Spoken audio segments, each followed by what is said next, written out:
The throne room wire of desperation and expensive perfume as dozens of unmated she-wolves circled Alpha King Kale like vultures around dying prey.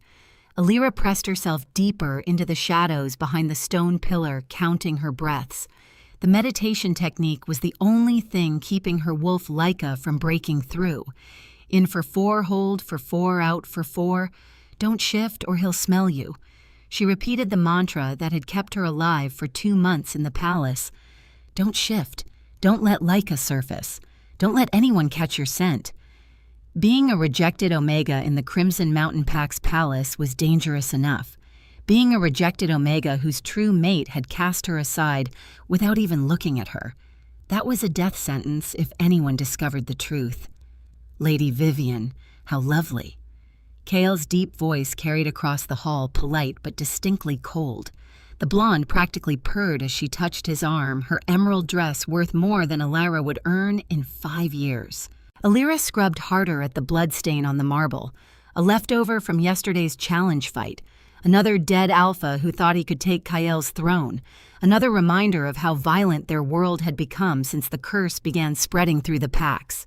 5 more hours, she muttered, dunking her rag in Wolf's bane-laced water.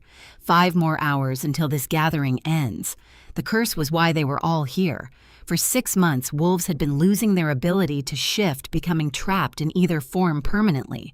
The oracle claimed only a true mate bond could break it, so every unmated female within 1,000 miles had descended upon the palace. Kael's head suddenly turned in her direction. Alira's heart stopped. Even from across the vast throne room, his unusual silver eyes seemed to pierce through shadows directly to her hiding spot. But that was impossible. She'd learned to suppress everything: her scent, her presence, even her breathing. 2 months of practice since the night of her rejection, when she'd fled her old pack and taken refuge here as a nameless servant. The rejection had happened at the Harvest Moon Festival. She had been serving drinks when the mate bond had snapped into place like lightning.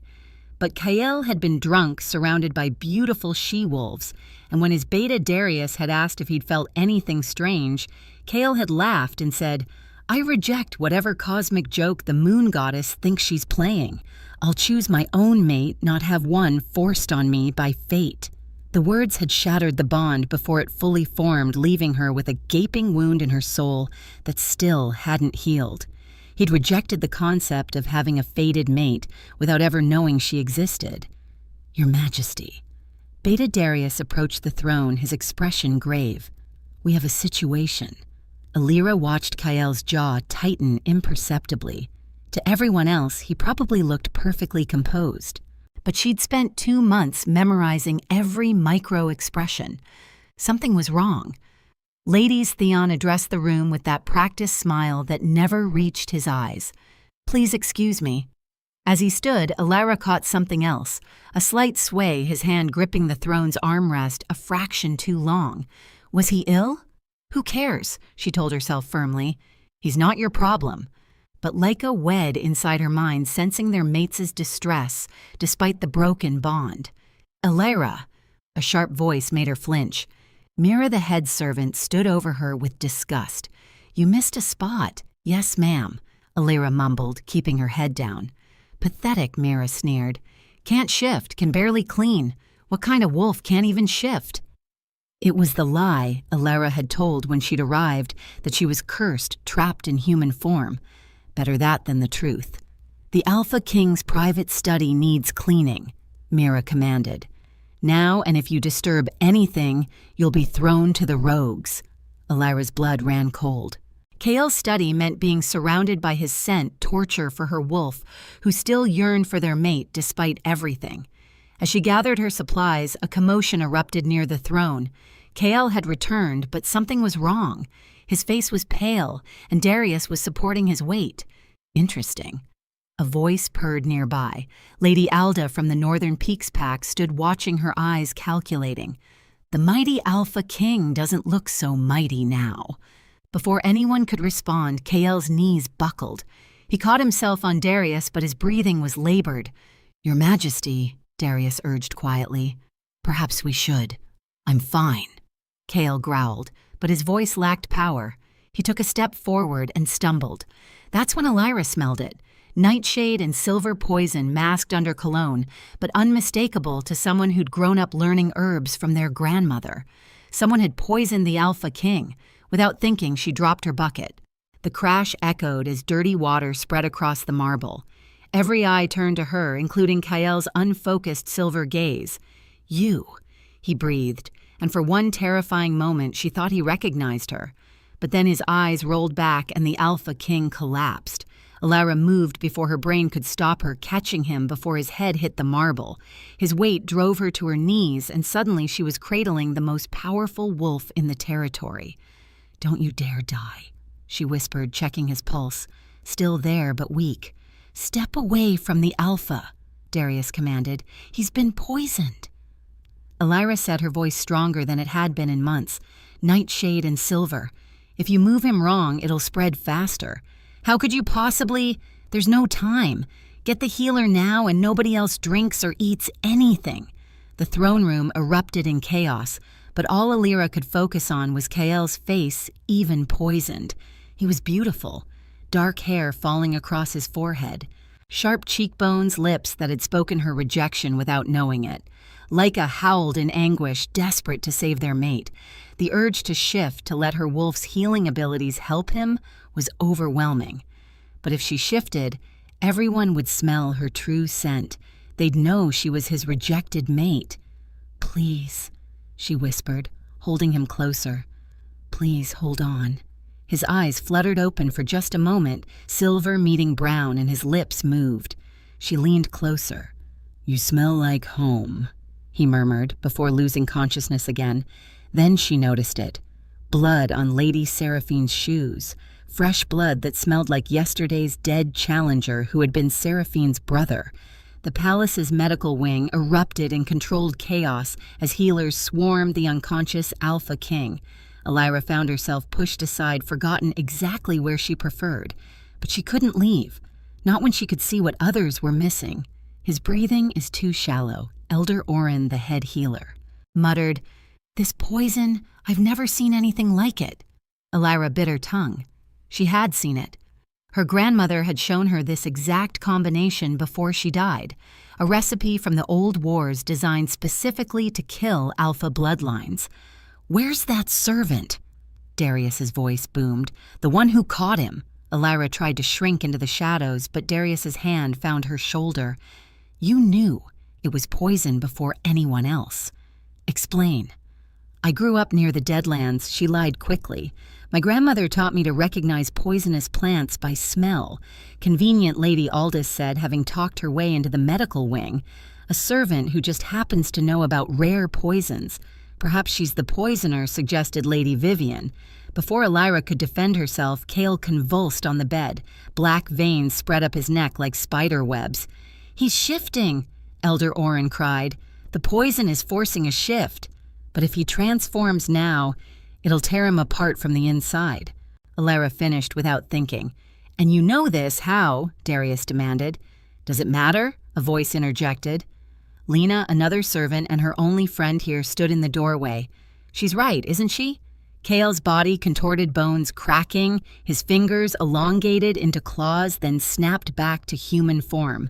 Moonflower extract Elira blurted, mixed with wolfsbane and the blood of his true mate. The room went silent. His true mate. Lady Isolde laughed coldly.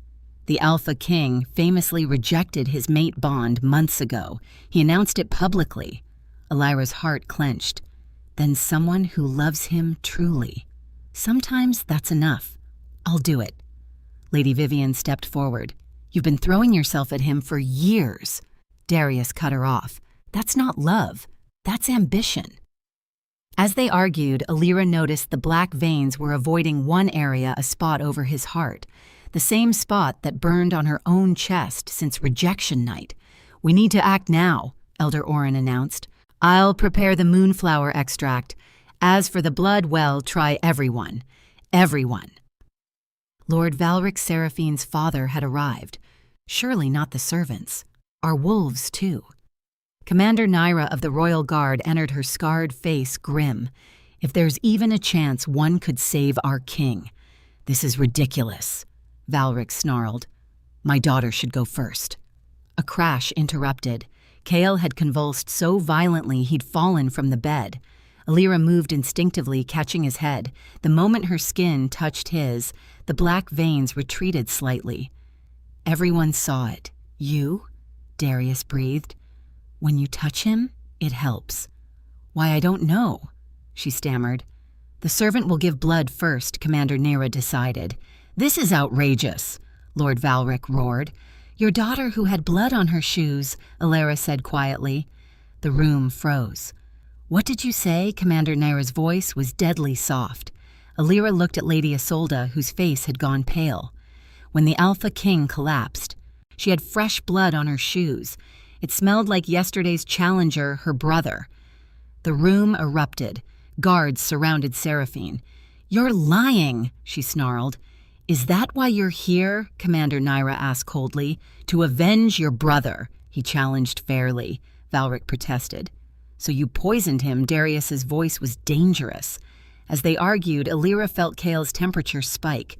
Without thinking, she pressed her wrist to his lips, letting him inhale her scent. The black veins retreated further. Elder Orin returned with silvery liquid. The moonflower extract. "Now we need the blood. I didn't poison him alone," Seraphine declared triumphantly. "There are others, pack members you trust." Who? Darius grabbed her throat. "Kill me and you'll never know." Seraphine gasped. "But I'll make you a deal. Let my father and me leave safely and I'll tell you." "We don't negotiate with traitors," Commander Nera snarled. "Then your king dies," Isolde said. "Because even if you cure the poison, they'll try again." Kale's body seized violently. Elder Orin tried to force the extract down his throat, but he couldn't swallow. "We're losing him," the healer said desperately. Sa made a decision. She bit into her wrist and pressed it to Kale's lips. The moment her blood touched his tongue, his body went rigid. The black veins vanished entirely. His breathing steadied. His eyes snapped open, pure silver and completely feral. "Mate," he growled, more wolf than man. The word echoed like thunder. Everyone froze. "No," Alira whispered, trying to pull away, but his hand caught her wrist with alpha strength. "You rejected mate." Kale snarled, louder canines extending. "Your Majesty," Darius said carefully, "you need to calm down. You've been poisoned." The head snapped toward his beta with a vicious growl. His grip on Alira tightened, pulling her closer. "Don't," she pleaded quietly. "You rejected me. You can't take it back." Something in her words penetrated. Kale blinked. Confusion replacing aggression. What then?" His eyes rolled back and he collapsed into what looked like normal sleep. "Size her," Lord Valric commanded. "She's bewitched our king." "Stand down," Commander Nera countered. "No one touches her. She's the Alpha King's true mate," Lady Vivian said, voice dripping venom. "The one he publicly rejected, which makes her presence here illegal," Valric added. "Pack law states rejected mates must leave the territory or face execution. She just saved the king's life." Lena stepped forward bravely. "The law is the law." Valric insisted unless the king revokes his rejection, but he was quite clear about never accepting a fate-chosen mate. "The servant stays," Darius decided. "Her blood saved him. We might need more." "Then she should be in chains," Valric demanded. As they argued, Alira noticed Seraphine smiling, not the desperate smile of the caught, but satisfaction. "The sunrise," Seraphine said suddenly. "You have until sunrise to decide what to do with your rejected Omega. After that, the pack members involved in this conspiracy might take matters into their own hands." "Are you threatening us?" Commander Nera snarled. "I'm giving you a timeline," Seraphine replied. "Save your king and lose your pack, or sacrifice the Omega and keep the peace." Howls erupted outside. Dozens of them. The palace was surrounded. "What did you do?" Darius demanded. "I gave those tired of the king's arrogance a signal," Seraphine said.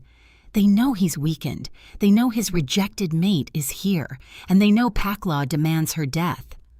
The lights went out. Emergency runes flickered to life, casting everything in red. In the distance, fighting had begun, and Alira was at the center of it all. The medical wing's emergency runes cast crimson shadows as battle sounds echoed through the palace. Alira pressed against the wall, trying to become invisible while chaos erupted. "How many?" Commander Naira barked at a blood-covered guard. "At least 40. They're not trying to breach. They're already inside. Pack members we've known for years are turning." "Traitors," Darius snarled. "You'll stay here and protect the king," Naira ordered. "That's an order. Beta." Through the window. Alira could see wolves fighting below, but something was wrong. The rebels weren't trying to win. They were hurting the loyal guards away. "It's a distraction," she whispered. Everyone turned to stare. "Explain," Commander Naira demanded. "They're not trying to take the palace. They're pushing your forces east away from here. Why would they?" Darius's eyes widened. "The king is vulnerable. They don't need to get to him." Lady Seraphine laughed from where she was chained. "They just need her. Kill the rejected Omega and the king dies too. That's how rejection works when blood has been shared." Elder Orin went pale. She's right. Now that her blood is in his system, if she dies within the next moon cycle, he dies with her. Darius finished. "You planned for her to save him. Actually, that was luck," Seraphine admitted. "We thought we'd have to force her to reveal herself another way." Through her pain, Alira heard whispers. Her birthmark, a crescent moon on her shoulder, was burning with power, not pain. Moon touched. She gasped, remembering her grandmother's stories. The ability to break curses others consider unbreakable. Superstitious nonsense. Lord Valric scoffed. The medical wing doors exploded. 3 wolves stalked through, eyes glowing red. Behind them walked Draven, the alpha of Moonrise Pack, who'd thrown her out the night she was rejected. "Hello, little Omega," Draven purred. "Did you think you could hide forever?" "You know her?" Darius demanded, moving protectively in front of KL. "Know her. I raised her, took her in when her parents died. And how did she repay me? By trying to seduce the Alpha King. That's not what happened." Alira protested. "No, then why did you run?" "Why abandon your pack? Because you threw me out. The moment you learned I'd been rejected, you said I was worthless. You gave me 1 hour to leave, or you'd kill me." "Pack law says the rejected mate has 3 days," Commander Naira interrupted coldly. Draven eyes narrowed. She was a danger. Rejected Omegas go feral. I never even spoke to him. He didn't know I existed. He rejected the concept of having a mate, not me. "Semantics," Draven waved dismissively. "You're here illegally. And now you've contaminated the Alpha King with your tainted blood. Over my dead body." Darius growled, shifting partially. "That can be arranged." Draven snapped his fingers and more wolves poured in. Faces from Moonrise Pack. "I've made a deal with Lord Valric. Help put his daughter on the throne and he'll give me trading rights." "You're working together," Commander Naira snarled. "For the good of all packs," Valric said smoothly. "A king who rejects sacred bonds cannot lead. The curse is proof, so you'll murder him." "We'll let nature take its course," Draven corrected. "Once the Omega is dead, if the king dies, it's the moon goddess's will." Alira felt like a rising, tired of running, tired of being blamed. "You want me?" she heard herself say. "Fine, but not here, not near him." "Sena, no," Lena protested. "Take me to the throne room," she continued. "Execute me publicly if you must." Draven studied her. How noble. The rejected Omega sacrificing herself. "Wait," a weak voice croaked. KL was struggling to sit up. "What execution? Your Majesty." Darius rushed to support him. "Your rejected mate saved your life," Lady Seraphine supplied, "and now she must die for it. Pack law." Kale's gaze found Alira confusion and recognition flickering. "You're nobody," Alira said quickly. "Liar," he breathed. "I remember your scent from that night, when I said," his face palled, "Oh, moon goddess, what did I do?" "You rejected your mate bond," Draven supplied coldly, publicly. "And this Omega had the audacity to stay. I didn't know," Kale said, voice hollow. "I was drunk angry at my father. I rejected the concept, not." He looked at Alira with horror. "Not you. Never you." "Pretty words won't save her," Valric interjected. "Then I revoke it. Kale said immediately. Silence fell. You can't, Elder Oren said gently. A public rejection can only be revoked through the ancient trials. What trials? Trials that haven't been attempted in 300 years. Draven laughed. 3 tests: strength, wisdom, and sacrifice. Tests designed to be impossible for Omegas. Then I'll take them, Alira said quietly. You'll die, Draven stated. The trials were created for Alphas, not Omegas. Maybe. But it would buy time 3 days for you to find the other conspirators, clever Seraphine admitted. But the trials require the Alpha King to participate too, to prove he's worthy and in his current state. She was right. Kale could barely stand. I'll do it, he said anyway, forcing himself upright. I'll take the trials, Your Majesty, Elder Oren began. I made this mess. I'll fix it. The trials must begin at moonrise, Draven said, pleased. 6 hours. If either participant fails any test, the Omega dies. And if the king dies during the trials, Commander Nyra asked, then the kingdom gets a new ruler, Valric said smoothly. Another explosion shook the palace closer this time. They're breaking through, a guard reported. Let them come, Draven said. Once the trials begin, all hostilities cease. Anyone who breaks that law forfeits their life. Convenient, Darius snarled. I accept the trials, Alera said formally. On one condition, you're hardly in a position, aren't I?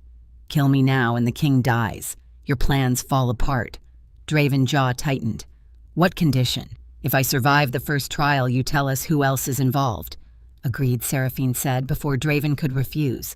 If you survive, which you won't. The fighting outside suddenly stopped. Word of the trials had spread. 6 hours, Draven said, leaving. Don't be late, little Omega. As they filed out, Kale caught Alira's arm. Why? He asked. Why save me? Because the pack needs its king, she replied, removing her arm. And because I'm not worthless. She turned to leave, but his next words stopped her. I dreamed about you. For months, a woman in shadows smelling of wildflowers and rain. Santa didn't turn. 6 hours, Your Majesty. Rest while you can. As she walked away, she heard him whisper, I'm sorry. But sorry wouldn't save either of them now. 6 hours passed like heartbeats. Alira stood in the abandoned servants' quarters, staring at her reflection. She looked exactly like what she was: exhausted, underfed, completely unprepared for trials designed to kill. You don't have to do this, Lena said from the doorway. Name another way, run both of you. A king who abandons his pack isn't worthy of being king, and I'm tired of running. Elder Oren entered carrying a leather satchel. The first trial is strength. You'll face Brutus the Bone Crusher. The previous king's champion. Alira's heart sank. Brutus had killed 30 challengers. However, Oren pulled out a vial. The ancient laws say nothing about preparation. Wolf's Bane concentrate with moonflower. It won't give you strength, but it'll dampen pain. Why help me? I was there when you were born. Your mother was my apprentice. She said you were born under the blood moon eclipse marked by the goddess herself. Oren gestured to Alira's birthmark. That mark means something. Your wolf Ka trust her, even if it means revealing what you've hidden. The throne room had been transformed into an arena. Sand covered the marble. Containment runes glowed on the walls. Hundreds of pack members filled the galleries. Alira entered wearing the traditional white tunic that would show every drop of blood. Across from her stood Brutus, 7 feet of scarred muscle. But it was Kael who drew her attention. He stood on the royal platform wearing white already spotted with blood from torn IV lines. His face was pale but determined. The first trial, Draven announced, enjoying his role, is strength. The Omega must survive 5 minutes with the champion. No shifting, no weapons. That's not traditional, Commander Nyra protested. Modified, given the Omega's disadvantage, Valric interrupted smoothly. Alira understood. First blood would mean a single cut could end it. 5 minutes meant Brutus could torture her slowly. The Alpha must remain standing throughout, Draven added, smiling coldly at Thoron without assistance. Begin, Draven commanded. Brutus moved impossibly fast, his fist connected with her ribs, sending her flying. The crowd roared. Get up! Kaya snarled. "Move!" Elira rolled as Brutus's boot stomped where her head had been. She threw sand at his eyes. "Clever Omega," he rumbled, "but not enough." He grabbed her throat, lifting her. In her peripheral vision, she saw Kyle step forward, then force himself to stop. "Let me out," Lyca begged. "No shifting. I don't need to shift to help. Trust us." With no choice, Elira stopped fighting her wolf's instincts. Instead of pulling away, she went limp, sliding through his grasp. As she dropped, she bit his wrist hard. Brutus roared, backhanding her across the arena, but she landed on her feet, Lyca guiding her. 2 minutes. Brutus charged. Elira dropped low, sliding between his legs, kicking his bad knee. He stumbled, catching her ankle. 4 minutes. 1 more minute. Brutus came at her with brutal efficiency. She couldn't dodge, so she didn't try. She ran straight at him, surprising him. His grab missed center mass, catching her tunic, tearing it to reveal whip scars on her back. The crowd went silent. "Omega-disciplined scars," Elder Nyx's voice carried, "given to young wolves who can't shift on command." Brutus hesitated. Elira used his weight to flip him. 5 minutes. She'd done it. But Kyle collapsed, knees hitting the platform. "The Alpha King has failed," Valric began. "The trial was to remain standing," Commander Nyra interrupted. 5 minutes are over. He can kneel now." Draven raged but had to announce both participants completed the first trial. As agreed, the conspirators, a crossbow bolt, whistled toward Elira's heart. Kale moved with alpha speed despite his weakness, taking the bolt in his shoulder. He collapsed into her blood, soaking her tunic. "Who dared break the trial piece?" Commander Nyra roared. The archer was already dead. Suicide poison. "Why save me?" Elira pressed on his wound. His silver eyes met hers. "Because I remember everything. The festival, your scent, the hope in your eyes dying when I rejected our bond. I was a coward. Save your strength." "The second trial is tomorrow. Wisdom in my study, bottom drawer locked. The key is..." His eyes rolled back. "Someone help him." As healers rushed forward, Draven said coldly, "Second trial at sunset tomorrow. If the Alpha dies, the Omega's life is mine." The Alpha King study felt like a tomb. At 3:00 in the morning, Elira searched for what Kael had mentioned, finding a children's book, The Lonely Wolf Prince, with a key hidden inside.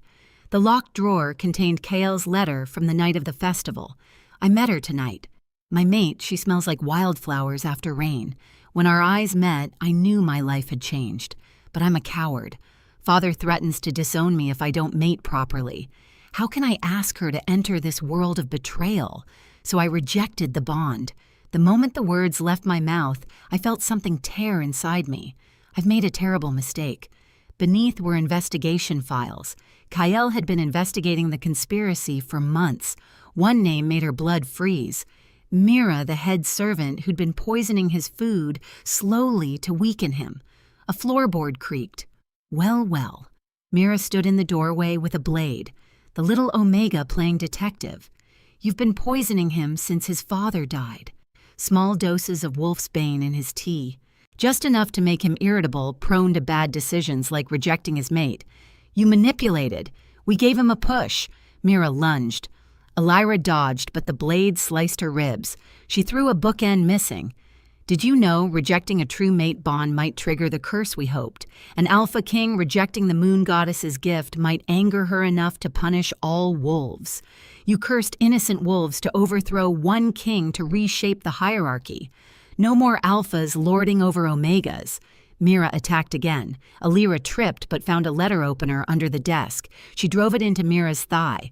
The window exploded. Darius in wolf form landed between them, jaws closing on Mira's arm. "Arrest her," Commander Nyra ordered, entering with guards. As they dragged Mira away, she laughed. "Tomorrow's trial will break your Omega. Draven has made sure of it." Nyra examined Elira's wounds. "These need healing. The second trial. What is it?" 3 riddles, Darius answered. "But if Draven controls it, he'll choose impossible ones. You need healing and rest. The king is stable." Elder Orin appeared. Awake, even demanding to see you, Kale was propped up in bed, pale but alert. "You're hurt," were his first words. "So are you. I found your letter." His eyes widened. "You weren't supposed to. Why didn't you fight for us? Because I'm a coward. Because I convinced myself you'd be better off without being my mate. And now I'm dying. The poison's done something to my wolf. Complete the trials. True mate bonds have healing properties. You want me to complete them to save you? No. To prove you're not worthless, that you never were." His grip tightened. "The curse isn't just punishment. It's tied to my rejection. Every wolf who loses the ability to shift, it happens when they deny their true nature. So if we restore our bond, the curse might break." Bells rang. Alarm bells. Commander Naira burst in. "The Northern Peaks pack is here. They're demanding the trials be moved to noon." They can't. They can if Pack Alphas agree. Draven has been busy. 6 hours to prepare. Alyra said try the archives, Elder Oren suggested. The original riddles should be there. As Alyra left, Kale called out, "That night you wore a silver pendant, a crescent moon." She touched her neck. She'd sold it months ago. "You are beautiful. You are beautiful. I was just too blind to see." The archives were a labyrinth. With 4 hours left, Alyra had found nothing useful. "You're approaching this wrong." Lena emerged from shadows with Aurelia Seraphine's younger sister. "Why should I trust you?" Alyra asked Aurelia. "Because I know Draven plan." She pulled out a journal. "The riddles will be personal, about your past. Your parents' things only someone watching you would know. That's violation of the trial's purpose. But there's a clause." Aurelia showed an ancient text, the right of reflection. "For each riddle, you can demand the questioner answer one in return. 3 hours left. There's more," Lena said. "The third trial, sacrifice. You'll have to choose between saving Kale and keeping your wolf." "What dark magic?" Aurelia whispered. "A witch will sever your wolf's spirit. You'd live as a human forever. Or keep your wolf and watch Kyle die." 2 hours left. In the prayer room, Elder Oren was at the altar. "Your birthmark," Oren said. "May I see it?" The crescent moon on Alyra's shoulder glowed in the moonlight. "Your moon touched. Born during the blood moon eclipse. They have deeper connection to the goddess, ability to see truth, speak with her authority, break unbreakable curses." 1 hour left. Kale appeared at her door, leaning heavily on the frame. "You shouldn't be up. I had to tell you, if you make it to the third trial, don't sacrifice Ka for me. You don't get to forbid me anything. I'm asking. The pack needs its true queen hole." He pulled out her silver pendant. "I bought this from the merchant, been carrying it 2 months. You knew I was here, suspected. Your scent masked, but there. I thought I was imagining it." The final bell rang. After this, she called back, "If we survive, we need to talk. Really talk. I'd like that." The throne room doors loomed. Inside, Draven waited with corrupted riddles, but Alyra had weapons friends, the right of reflection, and moon-touched blood. The second trial was about to begin. 3 circles of silver dust marked the trial grounds. Draven stood in black robes, Kale barely upright and Alyra between them. 3 riddles, Draven announced. For each failure, a price. First riddle. On the night of your first shift alone in the forest, what was the first word you spoke after transforming back? Alyra's blood chilled. She'd been alone that night. "I invoke the right of reflection." Gasps echoed. Draven's smile faltered. "Answer my return riddle, or your question is void." Alyra said, "The night you became Alpha of Moonrise Pack, you didn't win through combat. What was the name of the wolf you poisoned?" Draven went rigid. "That's not answer or forfeit." Through gritted teeth, Garrett. Garrett Swiftclaw. "You put hemlock in his wine." She turned to her riddle. "My first word was why, because I wanted to know why the goddess made me an Omega." The circles flared with light. Truth confirmed. Second riddle. "Your parents didn't die in a random raid. Name the Alpha who ordered their deaths. I invoke the right of reflection. You joined this conspiracy for revenge. What did the old king do to your true mate?" Draven mask cracked. "He killed her. Elena, because she was an Omega who refused his advances." The pieces clicked. Kale's father ordered my parents killed because they wouldn't give him their Moonooched daughter. The circles blazed again. Wait! Aurelia stepped forward. Draven was banished from Moonrise Pact this morning. Packless wolves can't oversee trials. I'll give the third riddle, Kale said, stepping forward. Despite his weakness, he looked directly at Elira. What is the one thing I fear more than death? This wasn't about facts. It was about understanding him, living without being truly seen. You fear being only the crown, never yourself. You fear becoming your father. Most of all, you fear you've broken something unfixable, that I'll complete these trials from duty, not choice. Yes, he whispered, tears unhidden. If I restore our bond, Elira announced, it won't be from fate or duty. It will be because I choose to forgive, because I choose to see you. Not the king who rejected me, but the man who took a crossbow bolt for me. The second trial is complete, Elder Nyx announced. Arrest Lord Valric and Draven, Commander Nyra ordered. Draven laughed wildly. The third trial remains. The witch is ready. Lady Seraphine stood free, shattering a black crystal. Dark magic exploded through the room.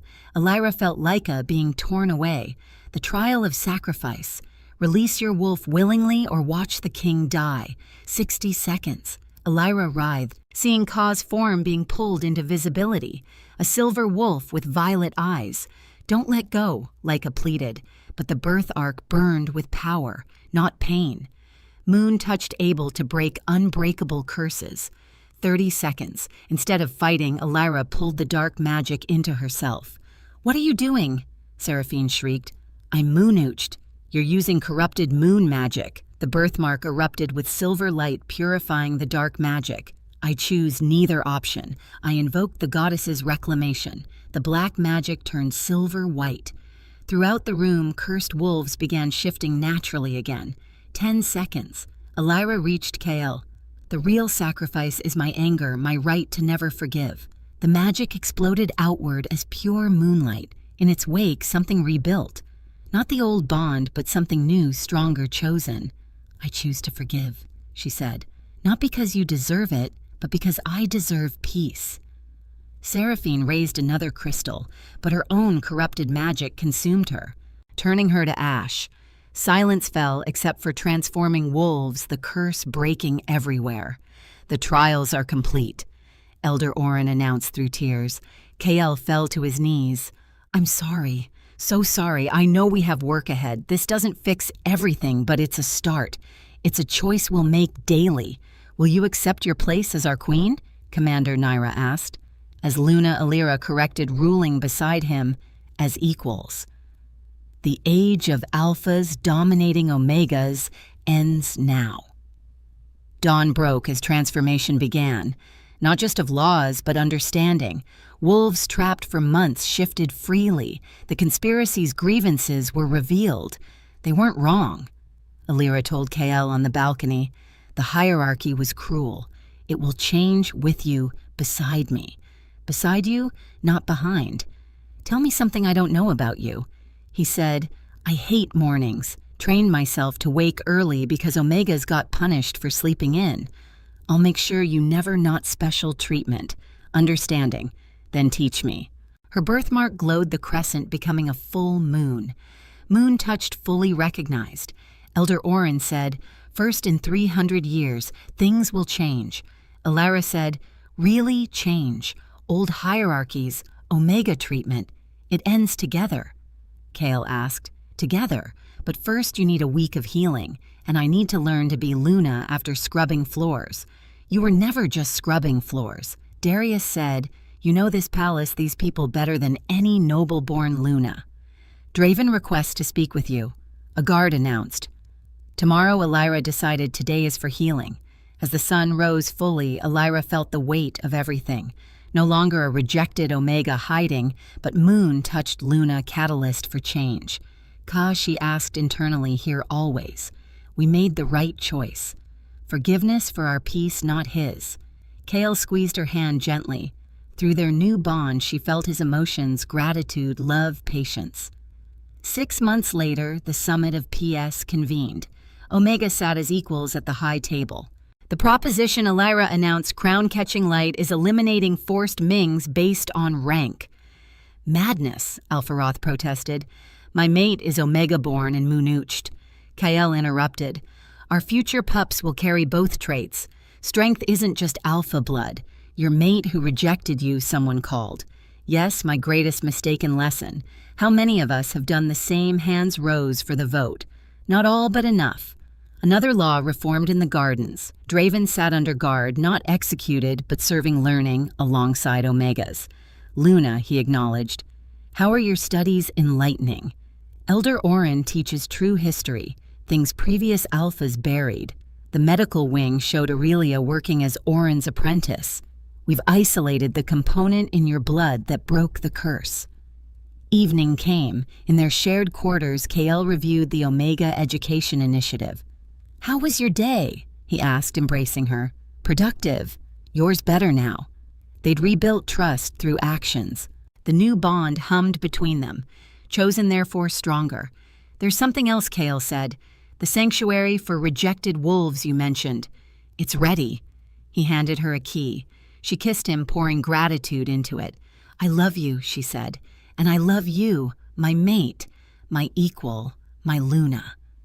Standing on the balcony where she once hid in shadows, Elira now stood in moonlight complete. Her hand rested on her stomach where new life grew, the future they were building, the rejected Omega who saved the Alpha King through courage, wisdom, and choosing forgiveness. Their story was just beginning, built on choice, justice, and love. In the distance, wolves howled in celebration. The curse was broken. The Omega had become Luna, changing everything.